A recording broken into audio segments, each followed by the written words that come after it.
Mazmur 91. Dalam lindungan Allah. Orang yang duduk dalam lindungan yang maha tinggi dan bermalam dalam naungan yang maha kuasa akan berkata kepada Tuhan, tempat perlindunganku dan kubu pertahananku, Allahku yang kupercayai. Sungguh, dialah yang akan melepaskan engkau dari jerat penangkap burung, dari penyakit sampar yang busuk. Dengan kepaknya, ia akan melindungi engkau, di bawah sayapnya engkau akan berlindung. Kesetiaannya ialah perisai dan pagar tembok. Engkau tak usah takut terhadap kedahsyatan malam, terhadap panah yang terbang di waktu siang, terhadap penyakit sampar yang berjalan di dalam gelap, terhadap penyakit menular yang mengamuk di waktu petang. Walau 1.000 orang rebah di sisimu dan 10.000 di sebelah kananmu, tetapi itu tidak akan menimpamu. Engkau hanya menontonnya dengan matamu sendiri dan melihat pembalasan terhadap orang-orang fasik. Sebab Tuhan ialah tempat perlindunganmu, yang maha tinggi telah kau buat tempat perteduhanmu. Malapetaka tidak akan menimpa kamu, dan tulah tidak akan mendekat kepada kemahmu. Sebab malaikat-malaikatnya akan diperintahkannya kepadamu untuk menjaga engkau di segala jalanmu. Mereka akan menatang engkau di atas tangannya, supaya kakimu jangan terantuk kepada batu. Singa dan ular tedung akan kau langkahi. Engkau akan menginjak anak singa dan ular naga. Sungguh hatinya melekat kepadaku, maka aku akan meluputkannya. Aku akan membentenginya sebab ia mengenal namaku. Bila ia berseru kepadaku, aku akan menjawab. Aku akan menyertai dia dalam kesesakan. Aku akan meluputkannya dan memuliakannya. Dengan panjang umur akan kukenyangkan dia, dan akan kuperlihatkan kepadanya keselamatan daripadaku. Shalom saudara yang dikasihi Tuhan, mari sama-sama kita perkatakan apa yang dimaksud dengan Pentakosta ketiga. Pentakosta ketiga adalah pencurahan Roh Kudus yang dahsyat di zaman now melebihi yang terjadi di Azusa Street. Pentakosta ketiga akan mengakibatkan penuaian jiwa yang terbesar dan terakhir sebelum Tuhan Yesus datang kembali. Pentakosta ketiga akan membangkitkan generasi Yeremia, yaitu anak-anak muda yang dipenuhi Roh Kudus, cinta mati-matian kepada Tuhan Yesus, tidak kompromi terhadap dosa, dan akan bergerak untuk memenangkan jiwa. Pentakosta ketiga lahir di Indonesia yang bergerak ke bangsa-bangsa. Gerakan ini dari timur ke barat dan akan kembali ke Yerusalem. Pentakosta ketiga akan memberikan kuasa untuk menyelesaikan amanat agung, dan setelah itu Tuhan Yesus datang kembali.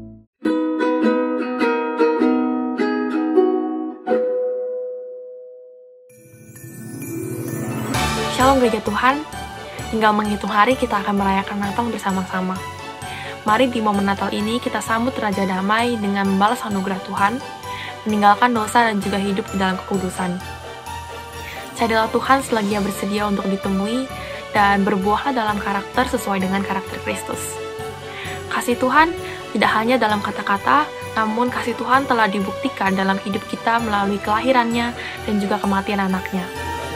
Happy Sunday Church! Merry Christmas and God bless you.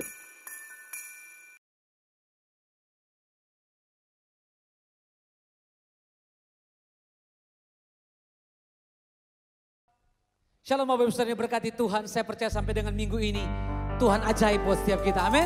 Saya percaya ada berkat-berkat Tuhan yang dicurahkan buat saya dan saudara. Di rumah masing-masing, kalau boleh kita bangkit berdiri bersama-sama, kita berikan tepuk tangan yang terbaik buat Allah kita.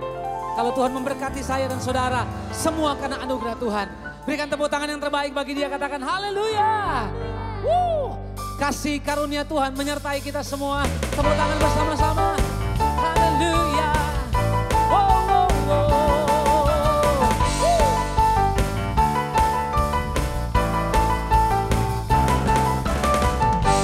Kasih setiamu nyata bagiku,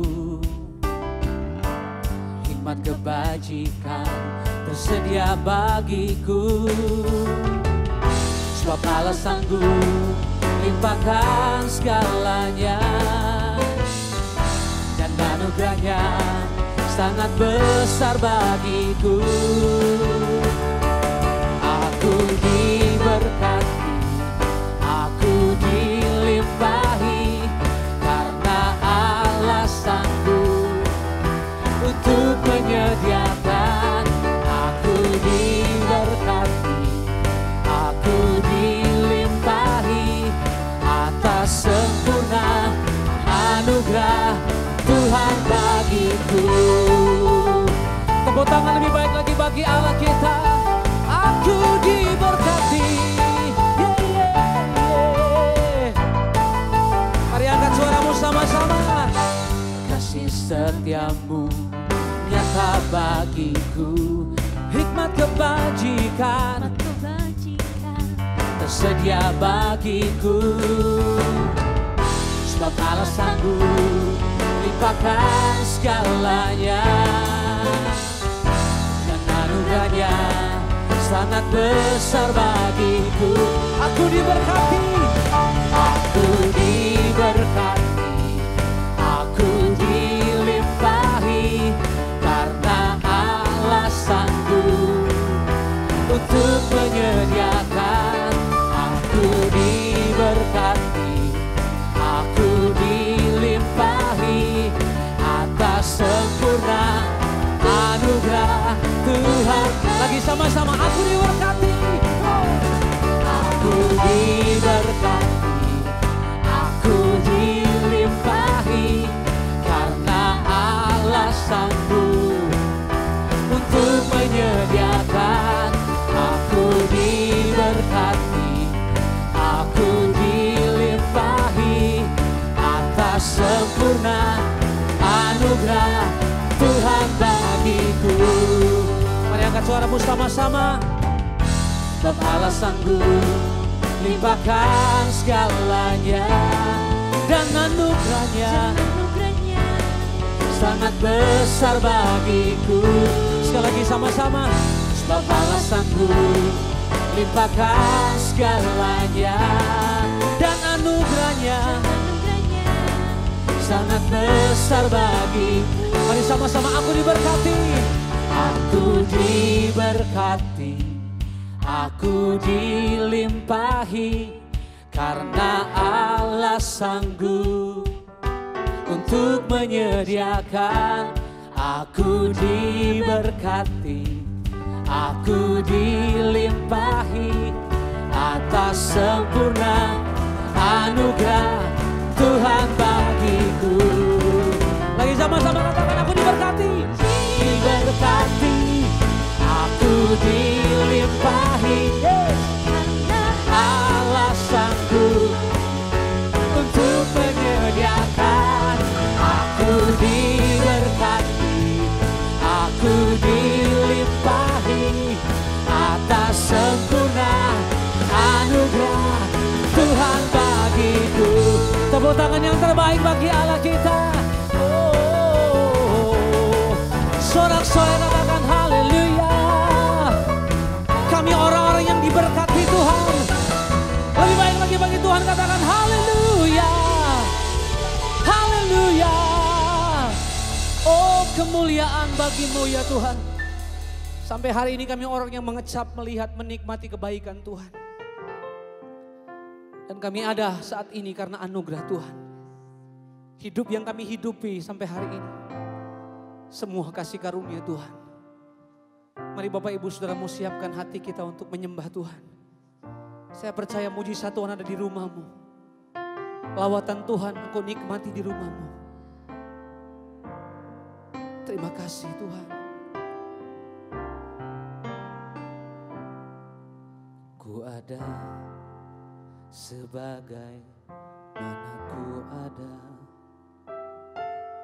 berdiri menghadap tatamu Bapa. Semua karena anugerah-Mu yang telah selamatkanku. Ku hidup dalam segala kelimpahan.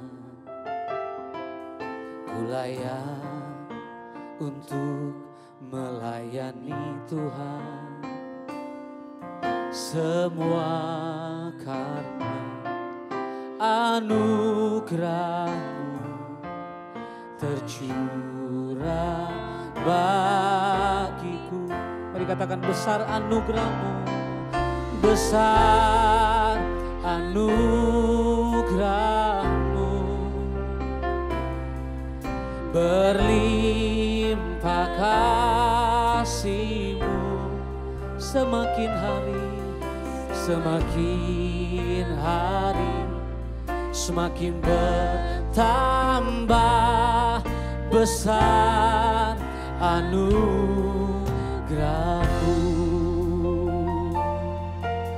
Mari nyatakan sama-sama di hadapan Tuhan.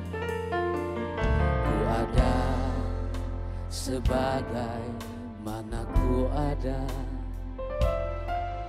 berdiri menghadap tahta-Mu Bapa. Semua karena anugerah-Mu yang telah selamatkanku. Ku hidup dalam segala kelimpahan. Terima kasih Kau layakkan kami. Ku layak untuk melayani Tuhan. Katakan, semua karena anugerah-Mu, karena anugerah tercurah besar anugerah-Mu, besar anugerah-Mu, berlimpah kasih-Mu, kasih-Mu. Katakan, semakin hari,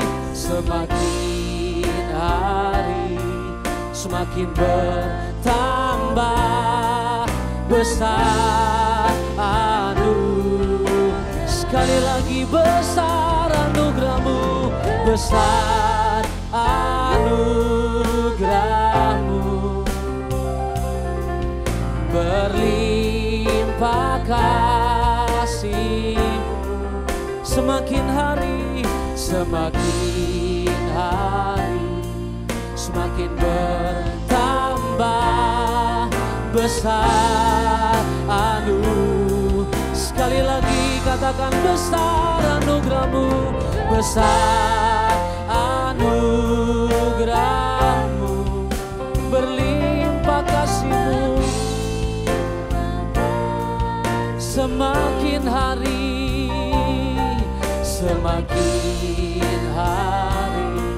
semakin bertambah besar anugerah. Katakan, semakin hari, semakin bertambah besar anugerah. Sekali lagi, semakin hari, semakin bertambah besar anugerah-Mu.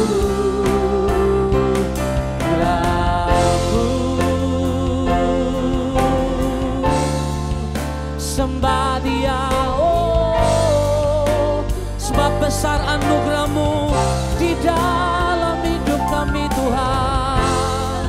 Kami mengucap syukur, kami datang menyembah-Mu, sebab kami ada karena kasih-Mu, sebab kami hidup karena anugerah-Mu.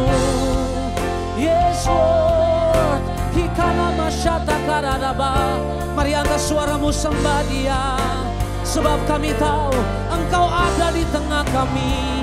Ya Tuhan, Kau layak disembah, layak terima pujian, pengagungan kami. Ya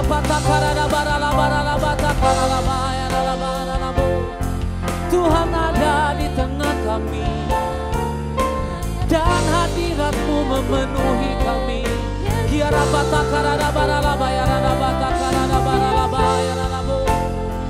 Sebab Engkau layak ya Tuhan, terima penyembahan kami. Ini ucapan syukur kami, hanya bagi-Mu kemuliaan, hanya bagi-Mu pengagungan. Thank you Jesus, kami menyembah-Mu, kami naikkan syukur kami. Kami tahu hadirat Tuhan ada di tengah kami. Nyatakan kasih-Mu lebih lagi ya Tuhan. Ya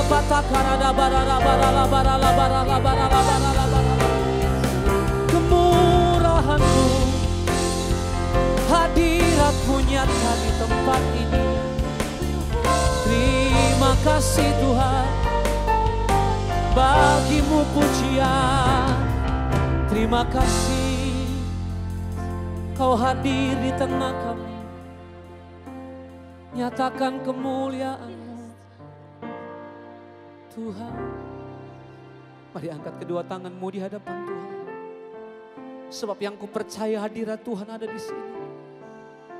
Kami mau nikmati Engkau lebih lagi ya Tuhan. Terima kasih Tuhan. Hadirat-Mu memenuhiku, hadirat kudus-Mu penuhi bait-Mu, dan ku tersungkur menyembah-Mu. Yang ku nampak hanya kemuliaan. Sekali lagi katakan, hadirat-Mu memenuhiku, hadirat kudus penuhi bait-Mu, dan ku tersungkur menyembah-Mu. Yang ku nampak hanya kemuliaan-Mu. Sambil angkat kedua tanganmu di hadapan Tuhan, katakan, hadirat-Mu memenuhiku, hadirat kudus-Mu penuhi bait-Mu, dan ku tersungkur menyembah-Mu. Yang ku nampak hanya kemuliaan hadirat-Mu, hadirat-Mu, amin, memenuhi kami ya Tuhan. Hadirat, hadirat kudus-Mu penuhi bait-Mu, dan ku tersungkur menyembah-Mu. Yang ku nampak hanya kemuliaan, dan ku tersungkur, dan ku tersungkur menyembah-Mu. Yang ku nampak hanya kemuliaan, dan kami tersungkur Tuhan, dan ku tersungkur menyembah-Mu. Yang ku nampak hanya kemuliaan-Mu. Mari kita berikan tepuk tangan sorak-sorai bagi Dia. Sorakan haleluya. Kami tahu lawatan-Mu ada di tengah kami Tuhan. Bahkan yang kami tahu hadirat-Mu memenuhi setiap kami. Hadirat-Mu memulihkan kami. Hadirat-Mu menyembuhkan kami. Waktunya kami siap untuk dengarkan isi hati Tuhan. Urapi hamba-Mu, bahkan setiap kami, untuk menerima kebenaran firman yang memerdekakan, yang memulihkan, yang menyembuhkan kami. Demi nama Yesus kami berdoa dan kami mengucap syukur. Yang siap dengarkan firman Tuhan sama-sama katakan, amin.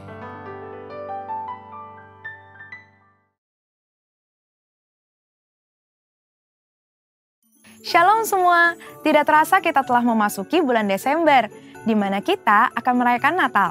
Dan sebagai umat Kristiani, Natal adalah momen untuk memperingati kelahiran Yesus Kristus, yaitu Mesias, Juru Selamat yang datang ke dunia. Bahkan kegembiraan Natal juga turut dirayakan hampir di seluruh dunia, tidak peduli apakah mereka percaya atau tidak kepada Yesus. Yang menarik, dalam beberapa dekade terakhir ini, ada beberapa orang Kristen yang menentang perayaan Natal karena dianggap sebagai perayaan orang pagan atau berhala. Ada juga yang berpendapat bahwa tidak ada perintah di dalam Alkitab untuk merayakan Natal. Maka dari itu, mari kita memahami bersama arti dan esensi dari perayaan Natal yang sebenarnya. Kata Natal sendiri berasal dari bahasa Latin natalis yang artinya lahir atau kelahiran.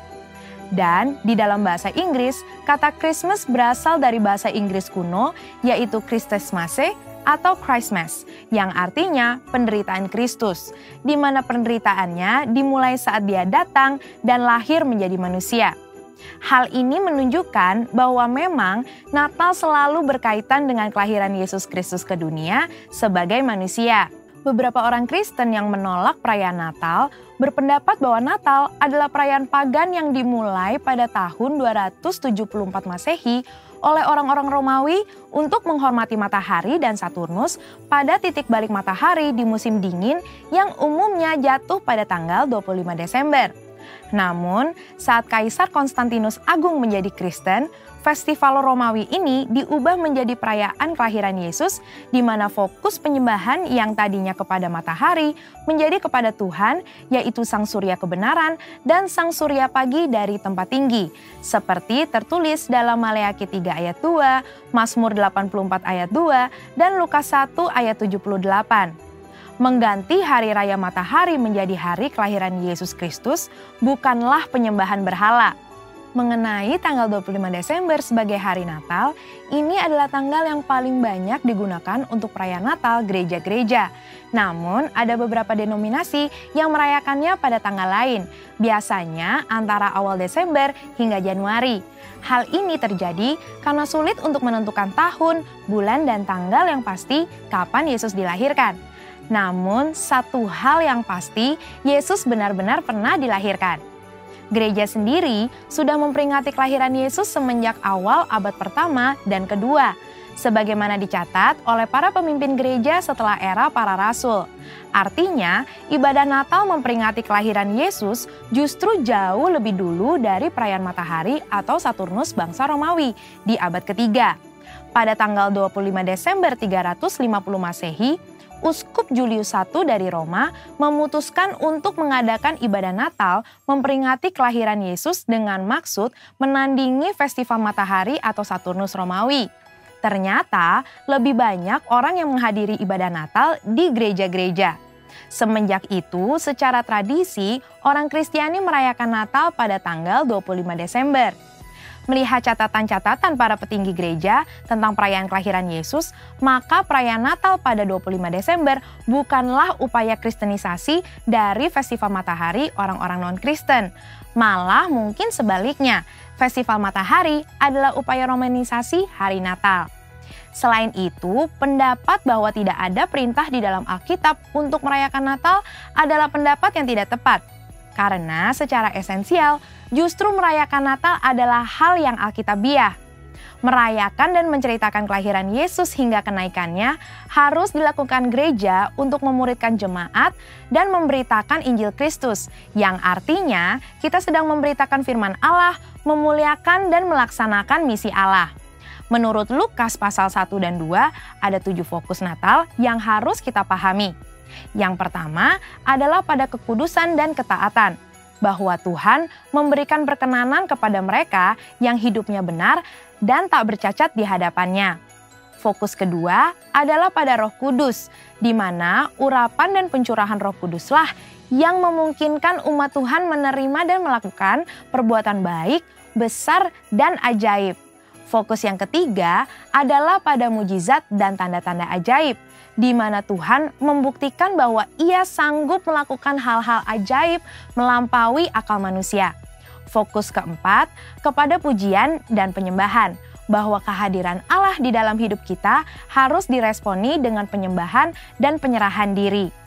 Fokus yang kelima adalah pada keselamatan bagi semua bangsa, di mana kedatangan Yesus Kristus adalah bagian dari rencana keselamatan Allah bagi dunia. Fokus yang keenam yaitu pada Bapa di surga yang setia pada setiap janji yang Ia buat dengan manusia. Dan yang ketujuh, fokus kepada Kristus, bahwa fakta Tuhan hadir dalam hidup kita adalah hal yang terindah karena Tuhan tidak meninggalkan kita, ada di antara kita, dan senantiasa hadir di dalam hidup kita. Merayakan Natal di tengah pandemi COVID-19 juga pastinya akan terasa sangat berbeda.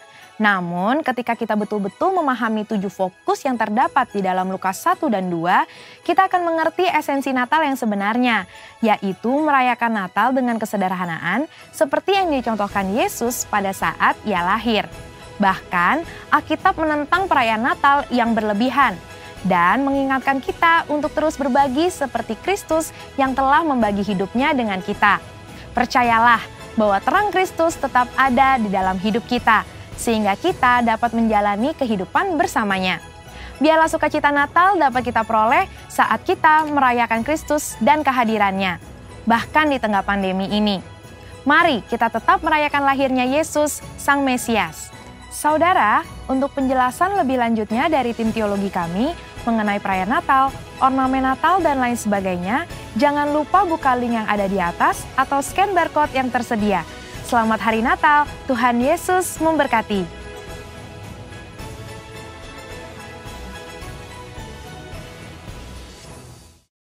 Terima kasih Bapak buat hari ini, terima kasih buat kesempatan kami masih boleh menginjakkan kaki di penghujung tahun di bulan Desember ini. Kami percaya semua karena anugerah Tuhan. Dan kalau di bulan-bulan ini kami memperingati Natal, biarlah peristiwa Natal itu sungguh-sungguh kami boleh maknai, sekalipun keadaan di sekeliling kami ya sedang mengalami pandemi, mungkin ada di dalam keadaan yang mencekam. Namun kami percaya sukacita Natal tidak akan pernah hilang dari hidup kami. Terima kasih Bapak buat hari ini kami mau mendengarkan firman Tuhan. Urapi hamba-Mu yang tidak ada apa-apanya, urapi setiap kami. Dalam nama Yesus kami berdoa dan bersyukur, kami sambut firman Tuhan. Haleluya. Amin. Amin. Iya, shalom saudara, saya percaya kita adalah orang-orang yang diberkati Tuhan dan jangan pernah kita berkata, waduh ini Desember kelabu, harusnya kami Natal di gedung dengan keadaan yang mewah, yang enak, mungkin bisa beli baju baru. Saya percaya makna Natal yang sesungguhnya bukanlah itu. Kita bersyukur, justru Natal tahun ini benar-benar kita harus melimpah dengan syukur. Kenapa? Di tengah pandemi yang terjadi, kalau kita masih bisa ada sampai hari ini, itu semua bukti pemeliharaan dan kasih Tuhan dalam hidup kita. Baik saudara, hari ini firman Tuhan ya dengan tema damai yang sejati. Di dalam Injil Yohanes pasal yang ke-14 ayat yang ke-27, mari kita baca bersama. Injil Yohanes pasal 14 ayat 27, di sana dikatakan, damai sejahtera kutinggalkan bagimu. Damai sejahtera kuberikan kepadamu, dan apa yang kuberikan tidak seperti yang diberikan oleh dunia kepadamu. Janganlah gelisah dan gentar hatimu. Saudara, apa sih makna dari kelahiran Kristus ya? Bulan ini kita memperingati Natal, bulan Desember ya. Tapi sesungguhnya apa sih makna dari kelahiran Kristus dalam hidup kita ke dalam dunia ini? Ya, Injil Yohanes 14 ayat 27, Yesus berkata, damai sejahtera kutinggalkan bagimu. Dan damai sejahtera yang kuberikan kepadamu itu, dan apa yang kuberikan kepadamu itu ya tidak sama dengan apa yang dunia berikan kepadamu. Saudara, dari perkataan ini kita bisa tahu berarti ada dua sumber damai sejahtera dalam hidup manusia. Yang pertama ada damai sejahtera yang asli yang berasal dari Tuhan dan itu sifatnya kekal. Tapi yang kedua ada damai sejahtera palsu yang berasal dari dunia yang itu sifatnya hanya sementara. Ya, saudara, Yesus berkata, apa yang kuberikan kepadamu itu berbeda dengan apa yang dunia berikan. Apa yang Yesus berikan bagi kita tidak sama dengan apa yang bisa dunia berikan bagi kita. Kalau orang berpikir bahwa dia akan mendapatkan damai dari apa yang ada di dunia ini, misalnya dengan kekayaan, kehormatan, jabatan, atau kedudukan, maka maaf, Anda tertipu. Sebab semua yang dunia berikan bagi kita itu palsu, ya. Berbeda dengan apa yang Yesus berikan. Ini yang ngomong Tuhan Yesus loh saudara. Yesus datang membawa damai dalam hidup kita dan damai itu dia tinggalkan bagi kita. Dan apa yang dia berikan itu tidak sama dengan apa yang dunia berikan. Kalau kita berpikir kekayaan dapat memberikan damai sejahtera kepada kita, maaf, kekayaan itu sifatnya tidak kekal. Itu bisa digoncang. Dengan adanya pandemi ini saja kita bisa melihat yang menderita bukan hanya orang miskin, orang kaya pun juga. Buat apa segala kekayaan kalau tidak bisa dinikmati lagi?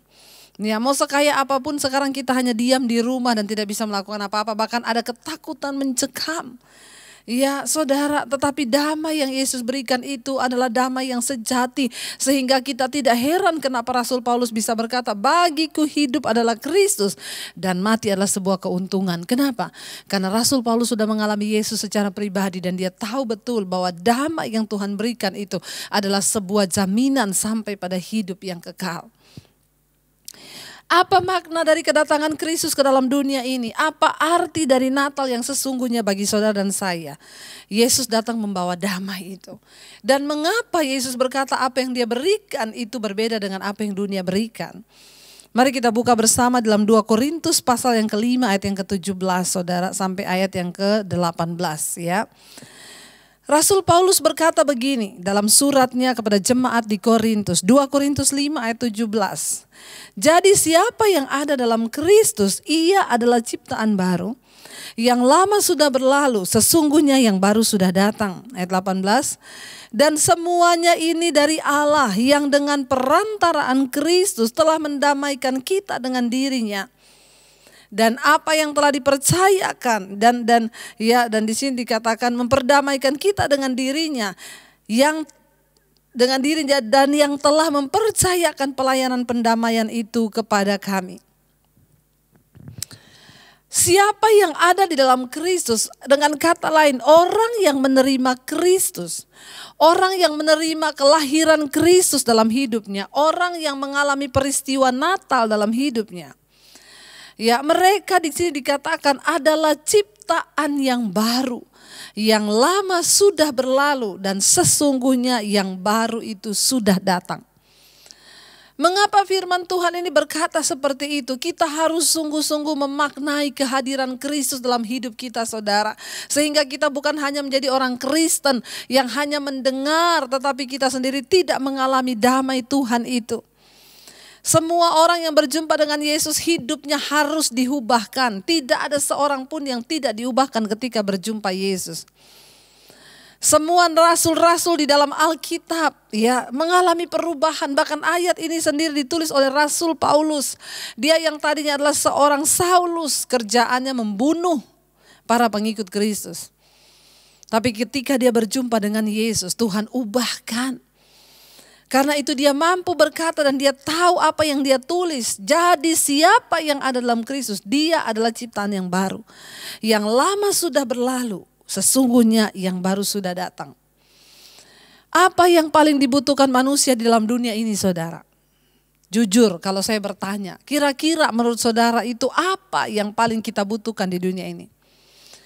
Yang paling manusia butuhkan dalam dunia ini bukan harta, bukan uang, bukan jabatan, bukan apapun yang dunia tawarkan. Tapi yang paling manusia butuhkan dalam dunia ini adalah hanya satu, damai sejahtera. Orang yang sanggup hidup dalam damai sekalipun mungkin hidupnya pas-pasan, dia itu lebih daripada pemenang. Sebaliknya orang memiliki kekayaan yang banyak, buat apa kalau tidak ada damai dalam hidupnya, tidak ada damai dalam rumah tangganya, tidak ada damai dalam kehidupan anak-anaknya. Ya untuk apa kita memiliki semuanya itu tanpa damai sejahtera? Mengapa Yesus harus datang ke dalam dunia ini? Dia datang membawa damai itu. Dan dia berkata damai yang dia berikan itu berbeda dengan apa yang dunia berikan. Mengapa saudara? Karena ayat yang ke-18 ini berkata, dan semuanya ini dari Allah. Yang dengan perantaraan Kristus telah mendamaikan kita dengan dirinya. Manusia baru bisa merasakan damai yang sesungguhnya dalam hidupnya ketika dia diperdamaikan dengan Bapa di sorga. Manusia baru bisa akan merasakan damai yang sesungguhnya dalam kehidupannya ketika dia hidup berdamai dengan Tuhan. Saudara, dosa telah membuat kita kehilangan kemuliaan Allah dan hidup kita terpisah dari Allah. Karena itu Yesus harus datang. Karena begitu besar kasih Allah akan dunia ini, sehingga ia mengaruniakan anaknya yang tunggal, supaya barang siapa yang percaya pada dia tidak binasa, melainkan beroleh hidup yang kekal. Yesus datang membawa sesuatu yang sifatnya sampai pada kekekalan, bukan yang palsu. Apa yang dunia tawarkan bagi kita itu kepalsuan, tetapi apa yang Yesus tawarkan bagi kita itu sifatnya sampai pada kekekalan.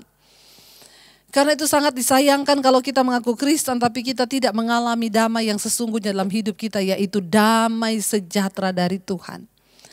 Saudara, saya hanya mau berkata hari ini, kenapa Yesus itu datang membawa damai yang kekal? Karena kelahiran Kristus ke dalam dunia ini, ya, untuk memperdamaikan manusia dengan Allah.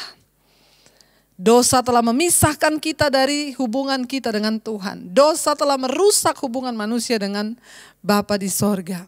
Karena Allah itu kudus, ya, dan tanpa kekudusan tidak ada seorang pun dapat menghampiri Dia. Dari awal penciptaan kita tahu bagaimana manusia memberontak, dimulai dari dosa Adam dan Hawa di Taman Eden, yang membuat manusia terpisah dan jauh dari Tuhan. Dan akhirnya Tuhan terus berbicara, menuntun bangsa Israel, menuntun umat Tuhan itu supaya bertobat dan kembali kepada hidup yang benar. Tuhan kirim nabi, Tuhan utus imam, dibunuh, ya. Mereka tidak ingin menerima sesuatu yang benar, sampai akhirnya, ya, setiap kali mereka berbuat dosa, imam harus mempersembahkan korban, ada darah yang dicurahkan, darah kambing, anak domba, lembu, ya. Tetapi karena sudah begitu kotornya manusia itu, dosanya tidak lagi bisa dihapus oleh darah binatang. Maka Allah sendiri yang berinisiatif untuk datang ke dalam dunia. Dia mengutus dirinya sendiri dalam rupa manusia yang disebut anak Allah, yaitu Yesus Kristus Tuhan. Pada mulanya adalah firman, dan firman itu bersama-sama dengan Allah, dan firman itu adalah Allah. Ya, Yesus Kristus adalah firman Allah yang menjadi manusia. Yesus Kristus adalah kalimatullah, itu kata saudara sepupu kita yang turun ke dalam dunia menjadi manusia. Kalimatullah, firman Allah. Ya, dan barang siapa yang mempercayai Dia. Mengapa Yesus disebut anak domba Allah? Karena darahnya lah yang akan tercurah untuk membasuh dosa manusia. Untuk apa? Untuk memperdamaikan kembali hubungan kita dengan Tuhan yang rusak. Dan saudara, mengapa penting sekali manusia diperdamaikan dengan Allah? Mengapa ini adalah yang sangat penting? Mengapa saya katakan di awal tadi damai sejahtera itu adalah kebutuhan yang sangat penting yang harus dimiliki oleh setiap manusia? Ya, karena saudara, tanpa perdamaian dengan Tuhan, tanpa hubungan yang didamaikan dengan Allah di sorga, manusia tidak akan mungkin bisa merasakan damai yang sejati. Damai yang sejati hanya bisa kita peroleh ketika hubungan kita dengan Bapa di sorga itu dipulihkan. Ketika hubungan kita dengan Bapa di sorga diperdamaikan. Dan ayat ini dengan jelas berkata, dan semuanya ini dari Allah, 2 Korintus 5:18. Yang dengan perantaraan Kristus telah mendamaikan kita dengan dirinya.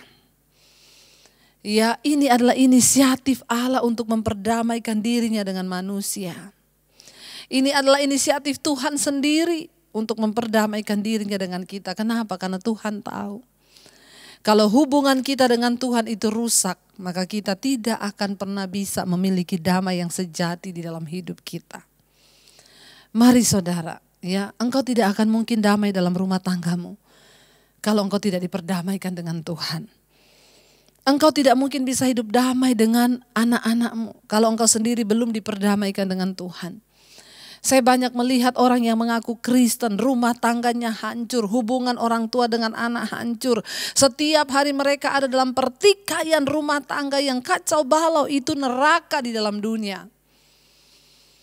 Ya, tetapi sebaliknya ketika engkau mau berdamai dengan Tuhan, memberi dirimu percaya kepada Kristus, sehingga ayat 17 tadi berkata, jadi siapa yang ada dalam Kristus, ia adalah ciptaan yang baru, yang lama sudah berlalu. Cara berpikir kita yang lama, prinsip-prinsip kita yang lama yang tidak sesuai hukum-hukum Kristus itu akan diubahkan. kita akan diisi oleh firman dari Tuhan sehingga kita ini mulai diubahkan. Dulu sebelum saya mengenal Yesus sebagai Tuhan, saya hidup dengan prinsip hidup saya sendiri.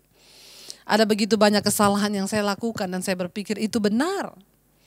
Tapi ketika saya menerima anugerah keselamatan, ketika saya diperdamaikan dengan Tuhan, saya mulai belajar saudara.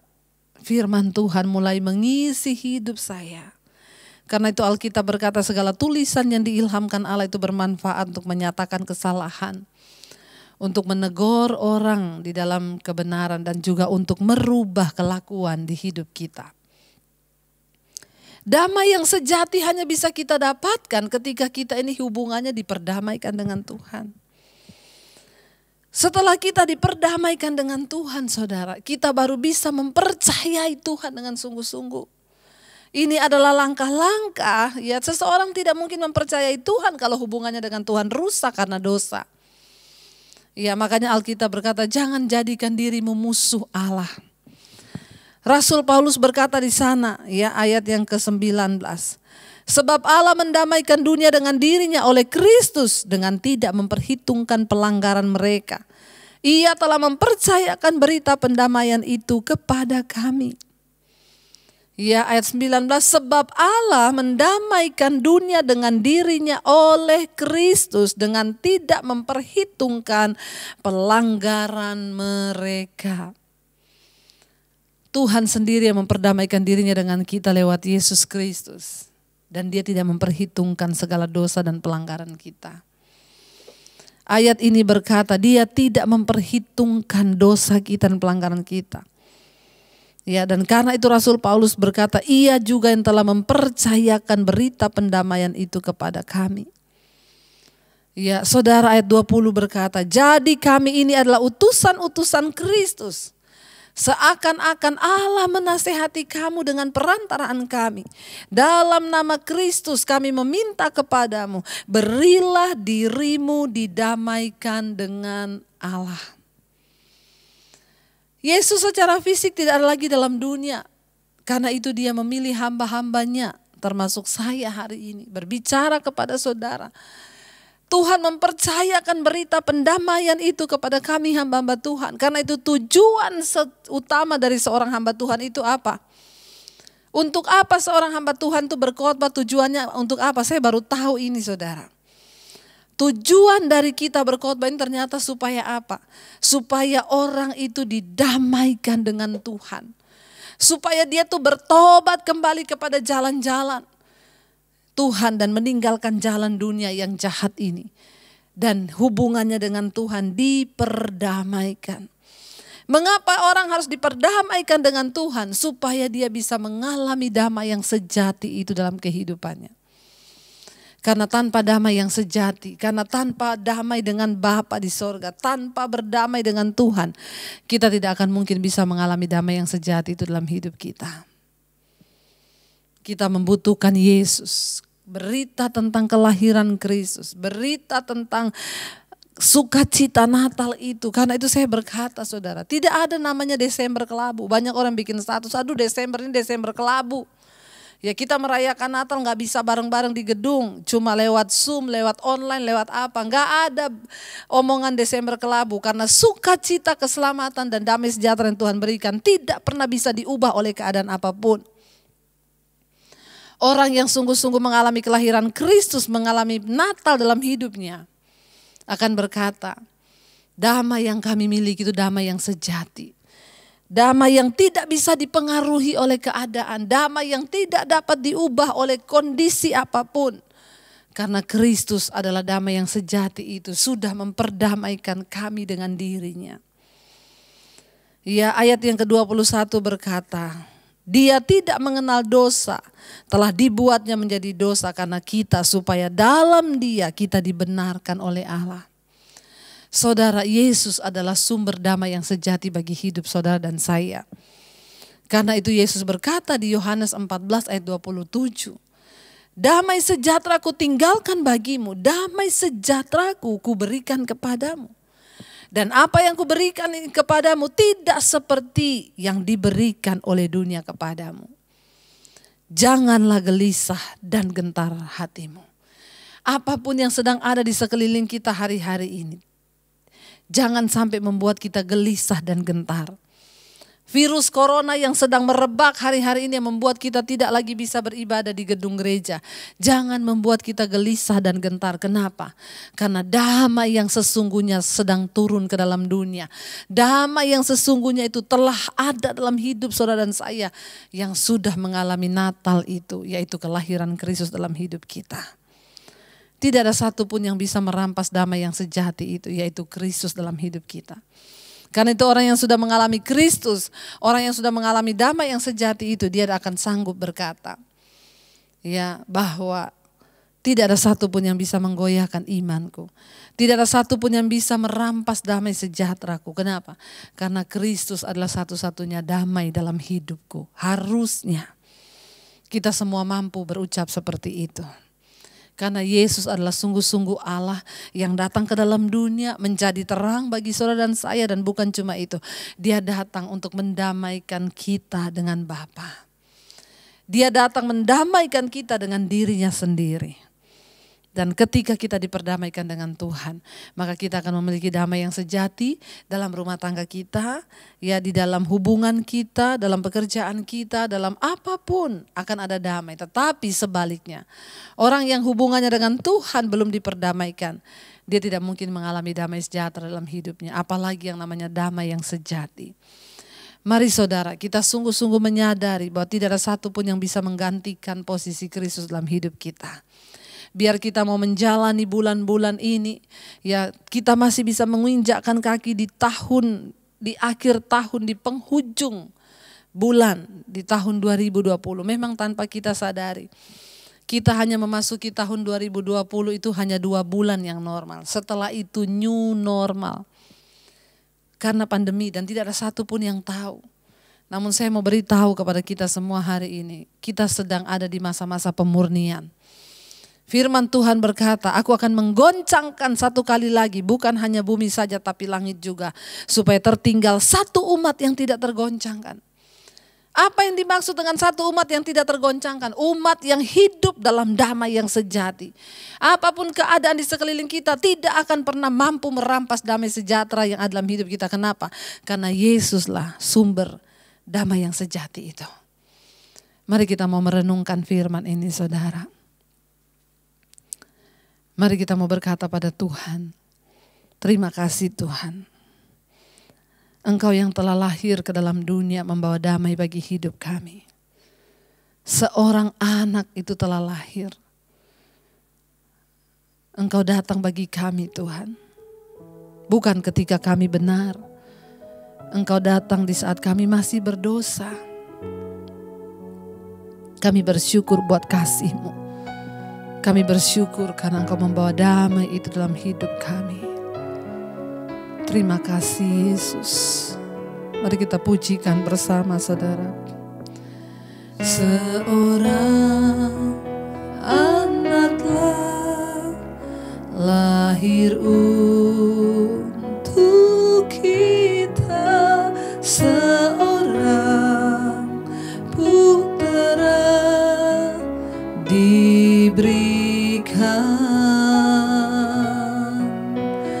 lambang pemerintahan di atas bahunya, dan namanya pun disebut orang penasehat ajaib, Bapa yang perkasa, Bapa yang kekal, Raja damai. Sambutlah Dia, Yesus Tuhan, Juru Selamat dunia,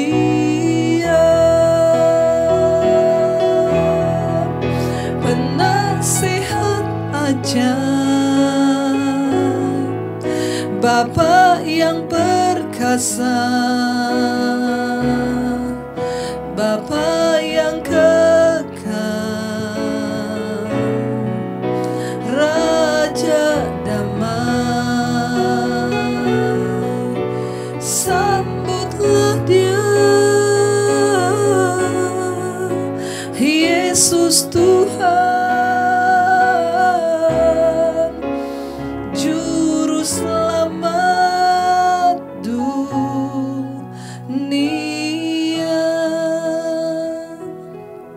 Kami bersyukur Tuhan, karena Engkau datang membawa damai itu. Raja damai. Dunia membutuhkan damai. Dunia yang sedang ada di dalam ketakutan. Dunia yang sedang ada dalam gelora gelombang yang mencekam. Membutuhkan damai yang dari Engkau ya Tuhan. Bahwa Kristus lahir dalam hidup kami. Biarlah Natal ini membawa makna bagi kami, bahwa Engkaulah Tuhan dan Raja damai di hidup kami. Terima kasih Tuhan. Terima kasih buat tahun ini, tahun yang penuh rahmat, anugerah.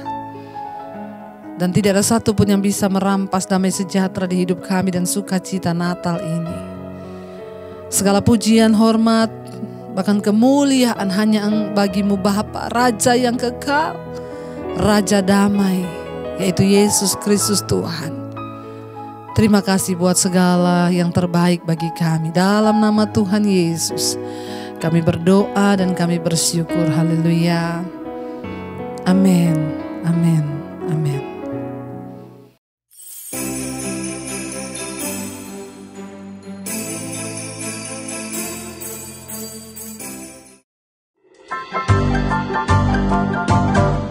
Terima kasih Anda telah mengikuti ibadah online pada hari ini. Ibadah Minggu tetap dapat Anda ikuti secara online melalui YouTube channel GBI Kebon Sirih atau melalui aplikasi RCTI Plus. Anda dapat mengunduh aplikasi RCTI Plus di Apple Store atau Play Store. Untuk ibadah online GBI Kebon Sirih pada tanggal 27 Desember 2020, Special Performance Christmas Celebration dimulai pukul 6 pagi dan dapat dilihat secara online melalui YouTube channel GBI Kebon Sirih atau melalui aplikasi RCTI Plus. Pesan firman Tuhan akan disampaikan oleh Gembala Cabang PDM Herman Bunjamin. Ibadah dapat dilihat setiap saat setelah waktu penayangan. Kami mengajak Anda untuk kembali mengikuti GBI Kebon Sirih Wednesday Bible Wisdom dengan tema Jangan Mengasihi Dunia. Dunia ini sedang senyap dengan segala keinginannya. Seri ketiga. Pada hari Rabu, tanggal 23 Desember 2020 pukul 6 pagi bersama Pastor Aruna Wiryolukito. Acara ini dapat dilihat setiap saat setelah waktu penayangan. Ibadah Natal 25 Desember 2020, pesan firman Tuhan akan disampaikan oleh Gembala Sidang Pendeta Dr. Insinyur Niko Nyoto Raharjo. Ibadah dimulai pukul 8 pagi dan ibadah disertai dengan perjamuan kudus. Ibadah dapat dilihat secara online melalui YouTube channel GBI Kebon Sirih atau melalui aplikasi RCTI Plus. Ibadah dapat dilihat setiap saat setelah waktu penayangan. Doa puasa bersama pada tanggal 7 sampai dengan 27 Desember 2020 selama 21 hari dengan tujuan berdoa untuk 1. Keamanan NKRI, damailah Indonesiaku. 2. Penyelesaian pandemi COVID-19. 3. Ancaman resesi ekonomi global. 4. Pencurahan Roh Kudus secara besar-besaran dan menyeluruh di era Pentakosta ketiga. 5. Penyelesaian amanat agung Tuhan Yesus. 6. Pilkada serentak tanggal 9 Desember 2020. Doa puasa ini wajib untuk pelayan jemaat dan aktivis serta dihimbau untuk jemaat. jenis puasa ditentukan oleh masing-masing pribadi. Kini, Anda dapat memberi persembahan umum, syukur, dan perpuluhan melalui QR Code. Bagi jemaat yang rindu memberi persembahan, dapat menggunakan dompet digital sebagai berikut. Buka aplikasi e-payment yang akan digunakan, scan QR Code yang tertera di layar,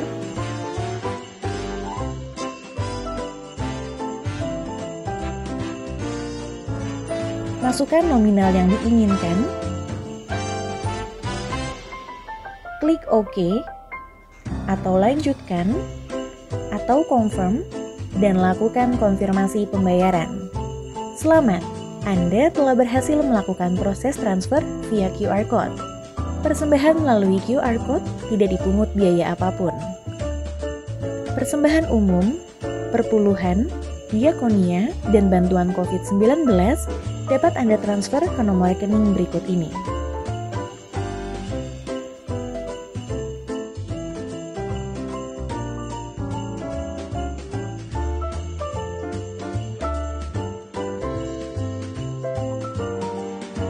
Demikian GBI Kebon Siri News Flash hari ini.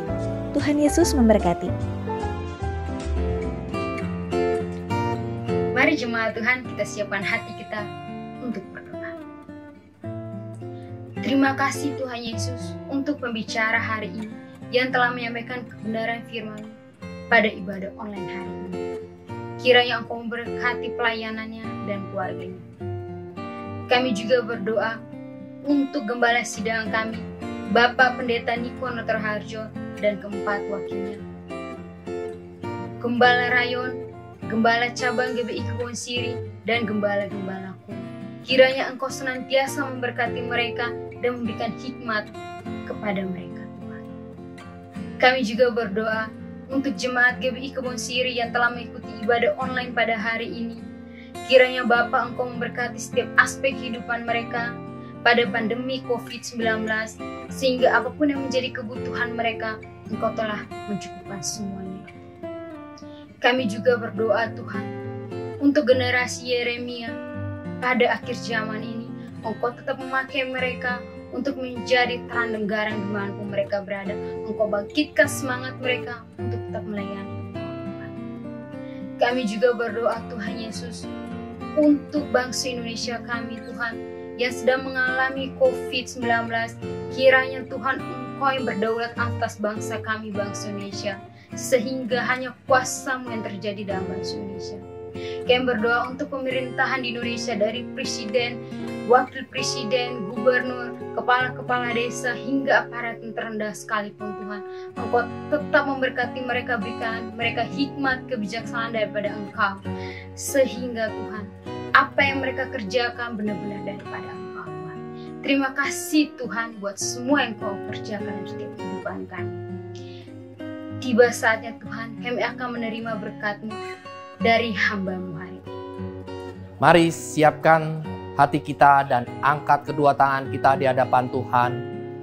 Jemaat yang sangat dikasihi Tuhan, terimalah berkat yang berlimpah-limpah dari Allah Bapa yang Maha Kuasa, cinta kasih Tuhan kita Yesus Kristus, persekutuan manis dengan Roh Kudus menyertai Anda mulai sekarang dan sampai Tuhan Yesus menjemput kita di awan-awan dan sampai selama-lamanya. Jemaat yang sudah terima berkat Tuhan, katakan amin. Bless the Lord, oh my soul, oh my soul, worship His holy name. Sing like never before, oh my soul, I worship Your holy name. Mari angkat kedua tanganmu di hadapan Tuhan. Bless the Lord, bless the Lord, oh my soul, oh my soul, worship His holy name. Sing like never before, oh my soul, I worship Your holy name. I worship your holy name. I worship your holy name. Berikan tepuk tangan yang terbaik buat Allah kita. Haleluya. Haleluya. Amin. Selamat hari Minggu dan Tuhan Yesus memberkati kita berlimpah-limpah.